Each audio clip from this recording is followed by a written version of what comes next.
Big boss season 7 അനുമോളും നെവിനും കൂടെ സംസാരിച്ചുകൊണ്ടിരിക്കുകയാണ്. അപ്പോൾ അനുമോൾ പറയുകയാണ്, ഇപ്പോൾ അനീഷേട്ടൻ ബിഗ് ബോസിൻ്റെ വിന്നർ ആയി കഴിഞ്ഞാലും അനീഷേട്ടൻ എല്ലാവരുടെ മുമ്പിൽ വന്ന് സംസാരിക്കാൻ നന്നായിട്ട് അറിയാം. പക്ഷേ പ്രേക്ഷകരെ എൻ്റർടൈൻമെൻറ്റ് ചെയ്യിപ്പിക്കാൻ അനീഷേട്ടൻ അറിയില്ല. ഇപ്പോൾ ഒരു ഇനോഗ്രേഷന് വിളിച്ചു കഴിഞ്ഞാലും എൻ്റർടൈൻമെൻറ്റ് ചെയ്യിപ്പിക്കാൻ അറിയില്ല എന്ന് തന്നെയാണ് അനുമോൾ പറയുന്നത്.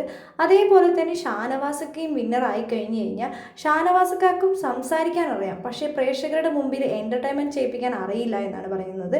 ഇപ്പം നീ ആയി കഴിഞ്ഞ് കഴിഞ്ഞാൽ നിനക്ക് നന്നായി പ്രേക്ഷകരെ എൻ്റർടൈൻമെൻറ്റ് ചെയ്യിപ്പിക്കാൻ അറിയാം. അതുകൊണ്ട് നിനക്കാണ് ഏറ്റവും കൂടുതൽ ഇനോഗ്രേഷൻ കിട്ടുന്നത്. അതേപോലെ എനിക്കും പ്രേക്ഷകരെ എൻ്റർടൈൻമെൻറ്റ് ചെയ്യിക്കാൻ കഴിയുന്നതിനാണ് അനുമോൾ പറയുന്നത്. എനിക്കും ഇനോഗ്രേഷൻസ് കിട്ടും.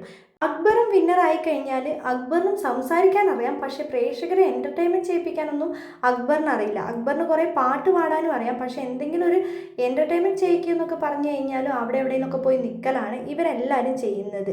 പക്ഷേ എന്താണെങ്കിലും ഏറ്റവും കൂടുതൽ എൻ്റർടൈൻമെൻറ്റ് ചെയ്യിപ്പിക്കാൻ പറ്റുന്നത് നെവിനെ നീ തന്നെയാണ്. അതുകൊണ്ട് തന്നെ നിനക്ക് ഒരുപാട് ഇനോഗ്രേഷൻസ് വരും എന്നാണ് പറയുന്നത്. അപ്പോൾ അനുമോളെ, നീ പറഞ്ഞ കാര്യം പുറത്തിറങ്ങിക്കഴിഞ്ഞാൽ അങ്ങനെ തന്നെ നടക്കട്ടെ എന്നാണ് ഞാനും ആഗ്രഹിക്കുന്നത് നെവിൻ അനുമോളോട് പറയുന്നുണ്ട്.